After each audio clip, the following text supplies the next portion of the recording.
कक्षा एकादश पशुपालन में आज हम लोग पशुओं की जांच के बारे में पढ़ेंगे।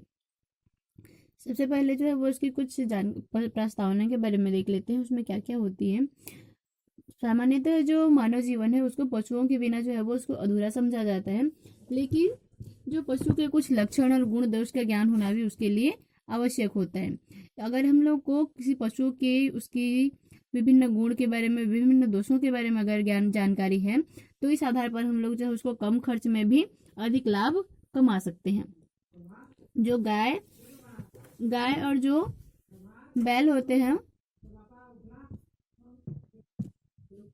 गाय और जो बैल की संरचना होती है प्रायः वो एक समान होती है, लेकिन जो नर और मादा होती है उसके जो जनन अंग होते हैं वो उसमें अंतर होता है।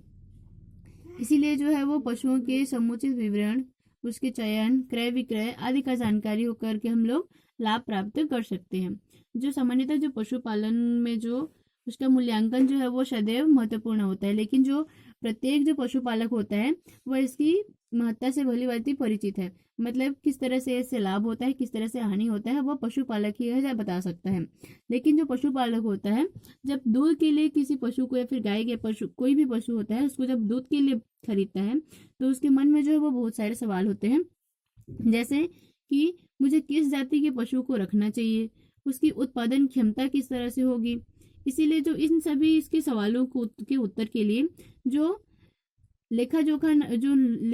न रखने की प्रथा जो है उसके कारण यह आवश्यक हो जाता है। मतलब जो विभिन्न पशुओं का जो लेखा जोखा है उसको हम लोग अगर न रखें, इस न रखने के कारण इस तरह से हम लोग को सवाल की आवश्यकता, मतलब इस तरह के जो सवाल हमारे मन में आ जाते हैं। अगर हम लोग उसी तरह से लेखा जोखा रखते तो हम लोग जो है वो विभिन्न जातियों के बारे में आसानी से पता कर सकते हैं। पशुओं की जांच के महत्व निम्नलिखित उद्देश्य, पशुओं की जो जांच का जो महत्व है उसको निम्नलिखित उद्देश्य की पूर्ति के लिए महत्वपूर्ण है। देखो, पशु के स्वास्थ्य की जानकारी प्राप्त करना, पशुओं का स्वास्थ्य किस तरह से है उसको जानकारी प्राप्त करना, पशुओं की उत्पादक क्षमता, मतलब उसको उसमें उत्पादन क्षमता कितनी है उसको ज्ञात करना, पशुओं की उम्र ज्ञात करना, पशु के जो विभिन्न जातियां हैं उसके उन जातियों के बारे में ज्ञात करना, पशुओं के शरीर के जो भार हैं उसके अनुसार वह कितनी मात्रा में भोज्य पदार्थ की उसको आवश्यकता होती है उसकी व्यवस्था करना, पशु वृद्धि के लिए जो है वो आहार नियत करना, पशु की जाति का विकास करना, पशुओं के शरीर के सभी अंगों का विकास करना,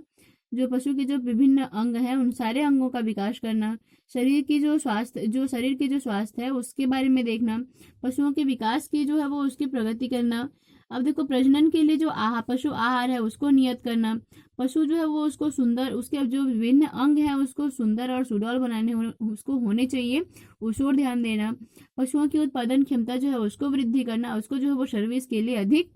उसको अत्यधिक क्षमता ज्ञात करना। उसके बाद है शरीर के विभिन्न, ये जो है वो पशुओं की जांच का महत्व है, इसके इसी उद्देश्य से उसको पशुओं की जांच की जाती है।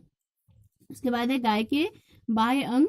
उसके में चांद, सींग, मजील, कान, आंख, मस्तिष्क, चेहरा, मुंह, गलकंबल, नथुना, इन सारे शरीर के जो सिर वाला भाग, इस हम लोग गाय के जो बाह्य अंग हैं उसके बारे में पिछली कक्षाओं में पढ़ चुके हैं। उसके बाद है अयन विकास, उसके बाद है दुग्धकूप, दुग्ध शिरा, अयन, थन छिद्र। उसके बाद है अगले पिछले टांग, जो है इस तरह से टांगे, कंधे, अग्रबाहु, कुहनी, घुटना, जांग, पिंडली, टखना, विजनखुरी और खुर, इस हम लोग के बारे में हम लोग पढ़ चुके हैं। गाय के बाह्य भागों के, उसके बाद है जो उसके शारीरिक क्रियाएं हैं इसके बारे में हम लोग अगले क्लास में पढ़ेंगे। इसमें जो है वो उसके धड़ वाले भाग में देखो, धड़ वाले भाग में क्या क्या आते हैं, पीठ, पेट, पसलियां, कोख, कुबड़, सीना, वक्ष, पुट्ठे, नितंब, गुदा, इन सब के बारे में हम लोग जो है वो पिछली कक्षाओं में विस्तार से पढ़ चुके हैं। उसके बाद है गाय के बाह्य भागों की शारीरिक क्रियाओं में से संबंध, इसके बारे में हम लोग अगले क्लास में पढ़ेंगे।